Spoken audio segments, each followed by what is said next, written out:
Hi everyone, कैसे हो आप सभी लोग। आई होप आप लोग अच्छे होंगे। मैं हूं राहुल जायसवाल एंड स्वागत करता हूं आप सभी का एक बार फिर हमारे यूट्यूब चैनल JR ट्यूटोरियल्स में। फ्रेंड्स, आज अगेन आपके सामने एक मोस्ट इंपॉर्टेंट साइंस का लेक्चर वीडियो लेकर आ गया हूं दोस्तों, जिसमें हम पढ़ने वाले हमारा 7th स्टैंडर्ड के लिए साइंस सब्जेक्ट का एक न्यू चैप्टर, एक फ्रेश चैप्टर की शुरुआत करने जा रहे हैं दोस्तों, जिसका नाम है चैप्टर नंबर 9 हीट। आज हम इस पर्टिकुलर चैप्टर का लेक्चर नंबर 1 आपके लिए लेकर आ गए हैं। तो दोस्तों, बहुत ज्यादा इंपॉर्टेंट लेक्चर है क्योंकि एक नया चैप्टर है। एंड नॉर्मली हीट की अगर बात करें, ये वर्ड जो है, आप टॉपिक का नाम अगर सुन के आप सोचोगे तो बहुत सारी चीजें आपके सामने आ जाती है कि what do you mean by heat. Heat का मतलब बेसिकली क्या होता है।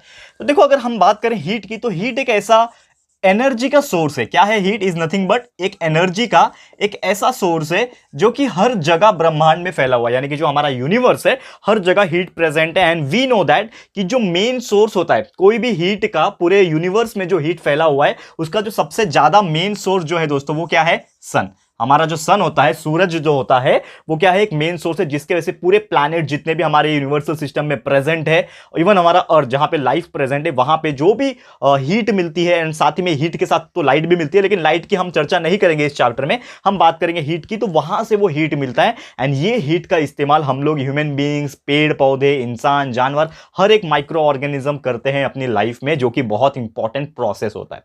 ठीक है। अब ये जो हीट होता है, इसके पीछे बहुत बड़ा फिनोमिना होता है। अब नॉर्मली हम सन की बात करें तो सन में क्या होता है, अभी सन के पास हीट आया कहां से? सवाल ये उठता है कि हम सन की तरफ, यहां पे करोड़ों किलोमीटर दूर है अर्थ के ऊपर, ठीक है ना, हम अपने घर से सूरज की तरफ देखते हैं तो हमें देखा नहीं जाता है। क्यों? क्योंकि उसके अंदर से इतना ज्यादा हीट निकल रहा होता है, इतना ज्यादा लाइट निकल रहा होता है कि हम उसको बर्दाश्त नहीं कर सकते, सहन नहीं कर सकते। तो आप ये सोच सकते हो कि उसके अंदर कितना ज्यादा हीट होता होगा कि अगर कोई भी स्पेस क्राफ्ट हो गया या फिर एस्ट्रोनॉट कोई अपने रॉकेट के थ्रू वो सन के करीब जाने की कोशिश करेगा, तो वहां पे वो ब्लास्ट हो जाएगा, जल के राख हो जाएगा। क्यों हो जाएगा? क्योंकि इतना ज्यादा टेम्परेचर वहां पे प्रेजेंट होता है। लगभग 6000 डिग्री सेल्सियस के आसपास जो टेम्परेचर है वो हमारे सन के पास होता है। अब सवाल ये उठता है कि ये सन के अंदर एक ऐसा क्या चीज है जो इतना ज्यादा हीट प्रोड्यूस करता है। तो आपको बता दूं जानकारी के लिए, हाइड्रोजन एंड हीलियम, ये दो ऐसे एलिमेंट्स होते हैं दोस्तों, जो कि क्या होते हैं, कंटिन्यूअसली क्या होता है, वहां पे वो लोग का एक तरीके से रिएक्शन होता है, एक तरीके से आप बोल सकते हैं बम्बार्डिंग होता है, जिसके वजह से वहां पे कंटिन्यूअस एक तरीके से ब्लास्ट होते रहते हैं। ठीक है ना, हर एक सेकंड पे वहां पे एक ब्लास्ट हो रहा है, हाइड्रोजन गैस वहां पे रिलीज हो रही है, हीलियम वहां पे जनरेट हो रहा है एक तरीके से। एंड पूरा का पूरा वो जो है ब्लास्ट की वजह से इतना बड़ा जो सन है हमारा, उसके में क्या होता है, कंटिन्यूअस अमाउंट ऑफ हीट जो है वो प्रोड्यूस होता है। तो हीट की अगर बात करें, हीट इज एवरीवेयर, हर जगह आप नजर डालोगे तो आपको हीट देखने मिलेगा। एंड साथ ही में कुछ normal day to day life की एग्जांपल की अगर हम चर्चा करें, नॉर्मल जो हमारे हर दिन हम लोग जो देखते हैं नॉर्मली, तो आप देखोगे हर चीज का इस्तेमाल, हीटिंग का इस्तेमाल हम हर चीज में करते हैं। जैसे कि खाने बनाने से लेके आप कुकिंग करते हो तो आपका हीट का इस्तेमाल होता है। ठीक है ना, गैस सिलेंडर पे आप आग जलाते हो जिससे हमें हीट मिलती है, उससे आप खाना पकाते हो। तो कुकिंग की बात कर ले, इवन हम बात करते हैं, अभी ठंडी का टाइम चल रहा है तो बहुत सारे आप में से ऐसे होंगे जो गीजर वगैरह का इस्तेमाल करते हैं, जो कि गर्म गर्म पानी को प्रोड्यूस करते हैं, तो वो भी हीट आ रहा है आपका। ठीक है, तो ये बात हो गई, बाथिंग हो गया। इवन आप जो है सांस लेते हो, यानी कि रेस्पिरेशन जब करते हो, तो ये जो रेस्पिरेशन का जो प्रोसेस होता है, इसमें भी आपका हीट इन्वॉल्व है। यानी कि जब भी आप ऑक्सीजन ले रहे हो तो अंदर क्या हो रहा है, एक तरीके से रिएक्शन हो रहा है। ठीक है, एरोबिक रेस्पिरेशन। उसके बाद हम लोग कार्बन डाइऑक्साइड रिलीज करते हैं, तो आप जब कार्बन डाइऑक्साइड रिलीज करके देखो तो आपको गरम गरम हवा निकलेगा, यानी कि वो जो कार्बन डाइऑक्साइड अंदर से आ रहा है वो भी क्या हो रहा है, हीट को एब्जॉर्ब करके बाहर आ रहा है। करेक्ट है। तो ये सभी चीज, cooking, bathing, respiration, and there are so many activities अगर हम बात करें। ठीक है ना, विंटर में हम लोग आग जलाते हैं, बॉन फायर करते हैं। ठीक है ना, हर चीज के पीछे क्या होता है, एक तरीके से हीट का सोर्स है। क्लियर है दोस्तों? एंड ये जो हीट होता है ना, कभी भी याद रखना, heat is a form of energy. जैसे मैंने बोला कि हीट क्या है, it is a form of energy source. And एक डेफिनेशन होता है according to the law of, जो कंजर्वेटिव होता है, कंजर्वेशन ऑफ एनर्जी का एक लॉ होता है हमारा, कि that is energy can neither be created nor be destroyed but it can be converted from one form to another form. ये हमने ऑलरेडी पढ़ा हुआ है। यानी कि हम लोग सेम चीज हीट पे भी अप्लाई कर सकते हैं, कि जो हीट है ना, उसको हम लोग प्रोड्यूस नहीं कर सकते, हीट को खत्म भी नहीं कर सकते, लेकिन उसको एक फॉर्म से लेकर दूसरे फॉर्म में ट्रांसफर कर सकते हैं, वेदर वो टेम्परेचर ज्यादा हो उसका, वेदर वो उसका टेम्परेचर कम हो। बहुत सारे ऐसे एग्जाम्पल्स है जो हम लोग देखेंगे। लेकिन ये जो अभी आपने पढ़ा कि हीट जो है वो कभी क्रिएट नहीं हो सकता, एक फॉर्म से अनदर फॉर्म में जा सकते हैं, एक एंड से दूसरे एंड में जा सकता है, एक मीडियम से दूसरे मीडियम में जा सकता है। तो ये कैसे जाता है, ऐसे कौन कौन से modes of heat of transfer होते हैं, ये हम लोग को स्टडी करना है। तो अभी हम लोग चर्चा करेंगे कि कौन से ऐसे मोड्स होते हैं, कौन से ऐसे रास्ते होते हैं जिसकी वजह से हीट जो है हमारा ट्रांसफर हो सकता है। तो generally there are 3 modes of transfer for heat, वो हम लोग आज के इस लेक्चर में डिस्कस करेंगे, जो कि बहुत ज्यादा इंपॉर्टेंट है। तो ध्यान से देखना। सबसे पहले मैं इसको रफ कर लेता हूं, फिर हम लोग चर्चा करेंगे हमारे मोड्स ऑफ हीट ट्रांसफर की। तो तीनों हीट के जो मोड्स होते हैं हीट ट्रांसफर के, वो मैं आज के दिन आपको कराऊंगा। ध्यान से देख लेना। और ये चीज अगर आपने समझ लिया तो आपको हायर स्टैंडर्ड में जब जाओगे तो और ज्यादा ये जो हीट का टॉपिक है वो आपको ईजी लगेगा। तो ध्यान से देखना, हर एक चीज आपको क्लियर होने वाला है। ठीक है, तो हेडिंग है हमारा that is modes of heat transfer. ठीक है, मोड्स ऑफ हीट ट्रांसफर। ठीक है ना, हीट ट्रांसफर किस तरह हो सकता है, ये हम लोग को इस बारे में चर्चा करना है। तो जनरली अगर बात किया जाए, there are 3 modes of heat transfer. कौन से 3 मोड्स होते हैं वो? सबसे पहला अगर मैं बात करूं वो होता है हमारा कंडक्शन। ठीक है, मैं तीनों का हेडिंग लिखा देता हूं सबसे पहले, फिर मैं बारी बारी से इसके ऊपर चर्चा करूंगा। तो सबसे पहला है कंडक्शन। सेकंड हम बात करें, उसका नाम है कन्वेक्शन। ठीक है ना, this is see convection, conduction, convection. And third one the mode of heat transfer is radiation. यही 3 तरीके से, 3 रास्ते से आप बोल सकते हो कि हीट जो है वो एक जगह से दूसरे जगह पे ट्रांसफर हो सकता है, एक फॉर्म से दूसरे फॉर्म में ट्रांसफर हो सकता है, या फिर एक मीडियम से दूसरे मीडियम में ट्रांसफर हो सकता है। तो सबसे पहले हम चर्चा करेंगे हमारा कंडक्शन की। ठीक है, तो कंडक्शन, अब नाम से आपको थोड़ा बहुत पता चल जाएगा कि कंडक्ट करना। अब कंडक्ट करना कैसे होगा कंडक्ट, यहां पे एक एग्जांपल के थ्रू मैं बताऊंगा। Let's suppose I have my iron rod. एक मेरे पास क्या है, आयरन का टुकड़ा, एक रॉड है मेरे पास। इसको मैं क्या कर रहा हूं, एक जगह से हीट कर रहा हूं। लेट्स सपोज मेरे पास एक बर्नर है, बर्नर आपको पता ही होगा। ठीक है ना, एक तरीके से बर्नर यहां पे मैं बनाने की कोशिश करता हूं। यहां पे आग, फ्लेम है। ठीक है, ये फ्लेम है, मेरा आग जल रहा है यहां पे, और ये इसको क्या कर रहा है, हीट कर रहा है। ठीक है, तो जब भी ये हीट होगा, ये क्या है, हमारा आयरन का रॉड है। आयरन का रॉड है, एक टुकड़ा है आयरन का। तो जब भी यहां से मैं इसको हीट करने की कोशिश कर रहा हूं, तो सबसे पहले जो पोर्शन हीट होगा वो ये वाला पोर्शन हीट होगा। एंड जैसे ये हीट होगा तो ये पूरे के पूरे आयरन रॉड में क्या होगा, धीरे धीरे जो हीट है ना वो फैलते जाएगा। और जब आप अपने उंगली से यहां पे टच करोगे या फिर अपने हाथ से ये एंड को पकड़ोगे, ये कोने को पकड़ोगे, तो आपको हीट महसूस होगा। तो क्यों हुआ महसूस? सबसे पहले सवाल ये उठता है ना कि क्यों महसूस हुआ, क्योंकि आपने तो हीट यहां पे दिया था, ये पोर्शन में दिया था, लेकिन आपको जब आपने थोड़े टाइम के बाद यहां पे अपना हाथ रखा, ये वाले एंड पे आपने हाथ रखा, तो आपका हाथ जो है जल गया या फिर आपको गर्म लगा। क्यों लगा? क्योंकि जो हीट है वो यहां से लेके यहां तक क्या हो गया, ट्रांसफर हो गया। तो वो क्यों ट्रांसफर हुआ, कैसे ट्रांसफर हुआ? Because of the conduction. तो होता क्या है, in case of any solid, conduction हमेशा सॉलिड में होता है, ये चीज याद रखिएगा। तो in case of a solid medium में क्या होता है कि whenever we are heating some substance at particular end, एक एंड पे हम जब तक कोई भी सामान को या फिर कोई भी वस्तु को जब हीट करते हैं, एंड वो सामान भी ऐसा नहीं होना चाहिए कि लाइक हम लोग बोलते हैं ना, इंसुलेटर नहीं होना चाहिए, वो एक कंडक्टर होना चाहिए। कंडक्टर का मतलब होता है जिसमें से हीट पास हो सके। जैसे कि एग्जांपल है आयरन रॉड, एल्यूमिनियम हो गया। ठीक है ना, एक तरीके से बहुत सारे अप्लायंसेस होते हैं, बहुत सारे मेटल्स होते हैं जिसमें से पास हो सकता है, जिसको हम लोग कंडक्टर बोलते हैं। लेकिन इंसुलेटर भी आता है, जैसे कि आप बोलोगे लकड़ी ले लो, तो आप लकड़ी को गर्म करोगे तो यहां पे वो जल के राख हो जाएगा, यहां तक हीट पहुंचेगा ही नहीं। तो वो अलग चीज है। इंसुलेटर की बात नहीं कर रहे, हम कंडक्टर की बात कर रहे हैं। तो हमेशा याद रखना, सॉलिड होना चाहिए, वो भी कैसा होना चाहिए, कंडक्टर होना चाहिए, तो ही उसमें से हीट जो है एक जगह से दूसरी जगह पास हो सकता है।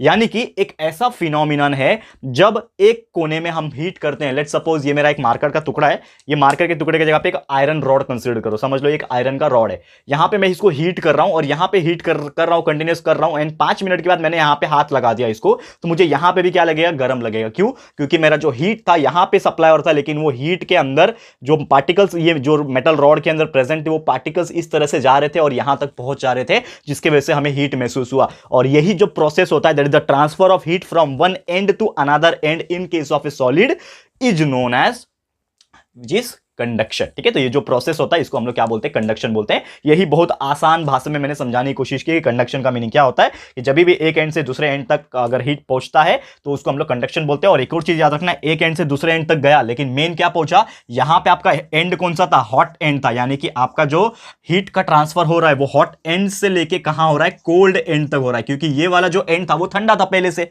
ठंडा था। अब यहां पे आपने हीट सप्लाई किया, तो हीट सप्लाई होने के बाद वो धीरे धीरे हॉट एंड से निकल के जो हीट था वो कोल्ड एंड तक पहुंच गया और पूरा स्टेबलाइज हो गया। तो जब भी हॉट एंड से लेके कोल्ड एंड तक मेरा जो हीट सप्लाई होता है, that particular process is known as the conduction. उम्मीद करता हूं कि ये चीज आपको समझ में आ गया होगा। एंड नॉर्मली ये जो है मीडियम के ऊपर भी डिपेंड करता है कि आसपास मीडियम जो है वो कैसे है। ठीक है, तो जैसे कि आपको ये आयरन रॉड मिल गया, तो हीट ट्रांसफर करने के लिए उसने कौन सा मीडियम चूज किया, यहाँ पे सॉलिड मीडियम, क्योंकि आयरन रॉड क्या है, मेरा एक सॉलिड मीडियम है। तो मीडियम के ऊपर डिपेंड करता है, यानी कि जब भी हीट को ट्रांसफर करना है by the process called conduction, तो उसको एक मीडियम की जरूरत है। वो भी कैसी मीडियम की जरूरत है, सॉलिड मीडियम की जरूरत है, तब जाके वो अपना हीट को ट्रांसफर करेगा। ठीक है दोस्तों, तो उम्मीद करता हूं कि कंडक्शन क्या है ये आपको क्लियर हो गया होगा। अब थोड़ा सा बात कर लेंगे हम लोग कन्वेक्शन के बारे में, कि एग्जैक्टली कन्वेक्शन क्या होता है। ठीक है, तो कंडक्शन हो गया क्लियर। चलते हैं कन्वेक्शन की तरफ, ठीक है, हेडिंग डाल लेते हैं कन्वेक्शन, सेकंड टॉपिक, पहला वाला हो गया। अब बात कर लेंगे second topic, that is known as convection, ठीक है। अब कन्वेक्शन का बेसिक मीनिंग क्या होता है, आप ध्यान दोगे तो जैसे कि कंडक्शन हमने पढ़ा तो ये क्या था, सॉलिड के केस में होता है, वैसे हमारा जो कन्वेक्शन है वो लिक्विड और गैसियस केस में होता है, ठीक है। यहां पे हम लोग लिख सकते हैं यहां पे कि it occurs in liquid and gaseous phase, जो आपका गैस होते हैं ना उसके स्टेट में जो भी चीजें होती हैं उसमें ही कन्वेक्शन होता है। तो होता क्या एग्जैक्टली, यहां पे अगेन मैं एक एग्जांपल लेता हूं कि लेट्स सपोज मेरे पास एक बीकर है, ठीक है ना, एक कांच का बीकर यहां पे हम लोग इमेजिन कर लेते हैं, एक बीकर है मेरे पास और बीकर में मैंने क्या कर रखा है, पानी भर रखा है, यहां तक पानी भर के रखा हुआ है मैंने, ठीक है। अब पानी भर रखा है और इसको मैं अगेन क्या कर रहा हूं, एक तरीके से मैं क्या कर रहा हूं, एक तरीके से इसको एक बर्नर के थ्रू, ये बर्नर है मेरा समझ लो, ठीक है, ये बर्नर के थ्रू मैं क्या कर रहा हूं, उसको हीट सप्लाई कर रहा हूं, ठीक है। ये मेरा क्या है, फ्लेम है, आग लगा हुआ है यहां पे, मैं इसको हीट सप्लाई कर रहा हूं। तो जब ये हीट सप्लाई होगा तो पानी क्या होगा, धीरे धीरे गर्म होना शुरू होगा। लेकिन जब आप नोटिस करोगे, और आपने शायद घर में भी नोटिस किया होगा, और आजकल का टाइम तो विंटर का सीजन है तो आप लोग अपने घर में गैस स्टोव के ऊपर भी टोप में रख के पानी गर्म करते होंगे, तो ये चीज जरूर से ऑब्जर्व करना। आप लोग क्या ऑब्जर्व करिएगा कि जब भी आप पानी गर्म करते हो कोई भी चीज में, तो जो नीचे का पोर्शन का जो पानी होता है वो सबसे पहले गर्म होता है। क्यों? क्योंकि वो सबसे नजदीक है हमारे फ्लेम से, यानी कि जो आग जल रहा है उससे नजदीक में है सबसे। तो जो हीट सप्लाई होगा वो सबसे पहले ये पोर्शन में सप्लाई होगा, तो हीट यहां पे सप्लाई होता है, धीरे धीरे ये पोर्शन जो है वो पूरा क्या हो जाएगा, हीट हो जाएगा। एंड अभी भी आप इसको ये ऊपर से हाथ डालोगे तो ऊपर वाला जो पानी रहेगा वो नॉर्मल टेंपरेचर पे ही रहेगा जैसे आपने डाला था। फिर जैसे जैसे समय बीतेगा आपका ऊपर का पानी भी क्या हो जाएगा, गर्म हो जाएगा। तो क्यों हुआ, सबसे पहले तो हीट यहां पे पहुंच रहा है, तो हीट यहां पे यानी कि नीचे वाला पानी ही गर्म होना चाहिए, ऊपर वाला पानी ठंडा होना चाहिए। लेकिन एक समय बाद क्या होता है कि ये जो नीचे वाला पानी है ये ट्रैवल करने लगता है ऊपर की तरफ, और ये जो नीचे वाला ऊपर वाला जो पानी है वो ट्रैवल करता है नीचे की तरफ। यानी कि हॉट जो होता है, जो पानी गर्म हो गया, जो पानी नीचे था गर्म हो गया, वो ऊपर की तरफ ट्रैवल करने लगेगा, और जो पानी कोल्ड था, ऑलरेडी पहले से ही कोल्ड था यानी कि नॉर्मल था, वो क्या करेगा, नीचे की तरफ ट्रैवल करने की कोशिश करेगा। तो होता यह है कि जैसे ही वो पानी नीचे वाला गर्म हो गया तो वो ऊपर की तरफ चला गया, नीचे वाला ऊपर वाला ठंडा था तो वो नीचे की तरफ चला गया, एंड फिर से वो गर्म हो जाएगा जाके, एंड ये पूरा का पूरा एक इक्विलिब्रियम बना लेगा, यानी कि एक बैलेंस बना लेगा। एंड एक समय के बाद ये पूरा का पूरा बीकर या फिर जो भी आपका सामान था, जो भी आपका बर्तन था, उसके अंदर पूरा का पूरा पानी जो है एक नॉर्मल टेंपरेचर यानी कि एक गर्म टेंपरेचर पे आ जाएगा, एंड पूरा टेंपरेचर क्या हो जाएगा, इक्वल हो जाएगा। क्लियर है? तो यही जो प्रोसेस हुआ कि आपका जो हीट था वो नीचे से लेके ऊपर तक ट्रैवल किया, फिर नीचे ऊपर से लेके नीचे तक ट्रैवल किया for balancing the equilibrium. This process is known as a convection, ठीक है। तो कन्वेक्शन में क्या हो रहा है, आपका गर्म चीज ऊपर की तरफ जा रहा है because of the density, and जो नीचे ऊपर ठंडा चीज था वो नीचे की तरफ आ रहा है बिकॉज ऑफ डेंसिटी। तो वो क्या कर रहा है, एक तरीके से अपना हीट को ट्रांसफर कर रहा है। तो यहां पे जो हीट ट्रांसफर करने का जो मीडियम था वो क्या है, पानी है, यानी कि लिक्विड है। ये वाटर में भी हो सकता है, ऑयल में भी हो सकता है, ऐसे बहुत सारी चीजें हम देखने मिलेंगे। तो हम लोग इन शॉर्ट बोल सकते हैं कि ये जो कन्वेक्शन होता है वो लिक्विड में होगा या तो फिर गैसेस में ही होगा। तो ये चीज याद रखना। सॉलिड में क्या था, एक रॉड था आपके पास, सॉलिड था, तो यहां से वहां एक एंड से दूसरे एंड पे गया तो उसको हम लोग कंडक्शन बोले। कन्वेक्शन में आप बोल सकते हो लिक्विड का एग्जांपल कि पानी जो होता है या फिर कोई भी लिक्विड जब होता है वो जब हीटेड होता है तो वो ऊपर की तरफ ट्रैवल करता है एंड वो नीचे की तरफ आता है। तो यही चीज हम लोग को ध्यान में रखना है, एंड यही चीज को, यही प्रोसेस को हम लोग क्या बोलते हैं दोस्तों, कन्वेक्शन बोलते हैं। अब बात कर लेंगे हमारे तीसरे टॉपिक, जो कि हमारा इस पर्टिकुलर लेक्चर का, आज के लेक्चर का आखिरी टॉपिक है, जिसका नाम है दोस्तों रेडिएशन। अब रेडिएशन ये वर्ड शायद आपने बहुत बार सुना होगा, लेकिन एग्जैक्टली इसका मतलब आपको नहीं पता होगा।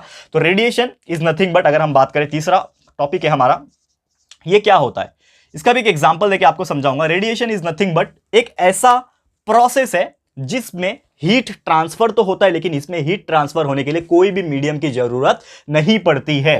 यानी कि अगर मैं रेडिएशन की बात करूं तो रेडिएशन एक ऐसा चीज है which does not involve any, ठीक है ना, it does not involve any medium, कोई भी मीडियम की जरूरत नहीं पड़ती है। जैसे हमने अभी अभी देखा इसमें कि कंडक्शन में सॉलिड मीडियम लग रहा था, कन्वेक्शन में लिक्विड या फिर गैसेस मीडियम लग रहा था, लेकिन रेडिएशन एक ऐसा चीज है जिसमें कोई भी मीडियम की जरूरत नहीं पड़ती है। यानी कि अगर कोई मीडियम ना भी रहे, एब्सेंस ऑफ मीडियम रहे, तो भी वो अपना हीट को जो है वो ट्रांसफर कर सकता है। Let's take one example here. जैसे कि आपको पता है हम दिवाली नहीं, आप क्या बोलते हैं उसको, होली बोलते हैं। होली में होलिका जलाते हैं, ठीक है, लकड़ी बहुत सारी इकट्ठा करके लाते हैं और एक तरीके से इस तरह हम लोग क्या करते हैं, आग लगाते हैं, ठीक है। जब वो आग लगाते हैं तो हम क्या करते हैं, इसके आसपास गोल गोल चक्कर काटते हैं। आपने देखा होगा ना कि आपने होली में लकड़ी बहुत सारा जला दिया और उसके आसपास लोग ऐसा चक्कर काटते हैं। एक प्रथा होती है, एक तरीके से रिवाज होता है। वो हम लोग होली को जला के, होली के जस्ट एक दिन पहले जला के उसको गोल गोल चक्कर काटते हैं। तो जब हम लोग गोल गोल चक्कर काटते हैं तो हमें हीट महसूस होता है, करेक्ट है। वो भले ही जो आग जहां पे जल रहा होता है वो काफी दूर होता है हमसे, लाइक डिस्टेंस होता है ना, एक हमने डिस्टेंस बनाया होता है। हम लोग चिपक के तो करते नहीं तो हम जल जाएंगे,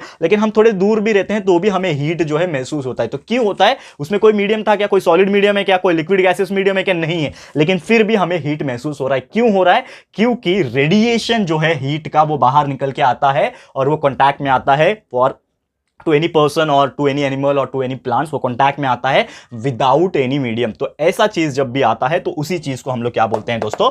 रेडिएशन बोलते हैं। क्लियर है दोस्तों? तो उम्मीद करता हूं कि रेडिएशन का टॉपिक भी आपको बहुत ही इजीली समझ में आ गया और अच्छे से एक बार थोड़ा सा और बताने की कोशिश करूंगा। रेडिएशन जैसे कि आपने सुना होगा, इन case of radio active metals जो होते हैं, रेडियो एक्टिव एलिमेंट्स जो होते हैं, तो कभी कभी क्या होता है कि कभी यूरेनियम वगैरह, थोरियम वगैरह जब लीक हो जाते हैं, एक तरीके से एटमॉस्फेयर में कॉन्टैक्ट में आ जाते हैं, तो भले इंसान उससे 5 किलोमीटर दूर बैठा होगा तो भी वो रेडिएशन जो है उस वहां तक पहुंच जाता है। तो रेडिएशन इन शॉर्ट हम लोग बोले तो उसको कोई भी मीडियम की जरूरत नहीं पड़ती है। और यहां पे तो हम हीट की बात कर रहे हैं, कोई रेडिएशन मेटल्स के एलिमेंट्स के केस वाली बात नहीं कर रहे, हम लोग नॉर्मल हीट की बात कर रहे हैं। तो हीट का रेडिएशन जो होता है वो एक जगह से दूसरी जगह बिना किसी मीडियम, अगर कोई भी प्रेजेंट नहीं है, वो बिना किसी मीडियम के भी पहुंच जाता है। तो ऐसे टाइप के हीट ट्रांसफर को हम लोग बोलते हैं रेडिएशन। क्लियर है दोस्तों? तो उम्मीद करता हूं कि रेडिएशन का भी एग्जांपल आपको बहुत ही अच्छे से समझ में आ गया होगा दोस्तों। तो आज का लेक्चर दोस्तों यहीं पे मैं स्टॉप करता हूं। बहुत ही बेहतरीन हमारा लेक्चर था आज का, जिसमें हमने हीट क्या होता है वो स्टडी किया एंड हीट के मेन कौन से 3 प्रकार होते हैं, कंडक्शन, कन्वेक्शन एंड रेडिएशन, ये हमने आज के इस लेक्चर में पढ़ लिया दोस्तों। तो बस आज के लिए इतना ही। जल्द मिलेंगे आपके सामने एक अगले लेक्चर में, लेक्चर नंबर 2 में आपको और भी बेहतरीन टॉपिक्स लेके आऊंगा इस पर्टिकुलर चैप्टर का। तो आज के लिए इतना ही।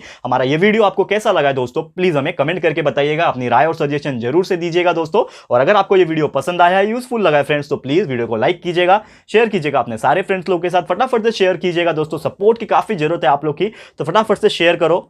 एंड अगर आपने इस चैनल को अभी तक सब्सक्राइब नहीं किया है तो फटाफट से हमारे इस चैनल को सब्सक्राइब कर देना, साथ में बेल आइकन को प्रेस कर देना, ताकि जब भी हम लोग वीडियो लेकर आएंगे आप लोग को नोटिफिकेशन मिलती रहेगी। ठीक है फ्रेंड्स, तो मिलते हैं हमारे अगले वीडियो में। ये वीडियो देखने के लिए thank you and good bye.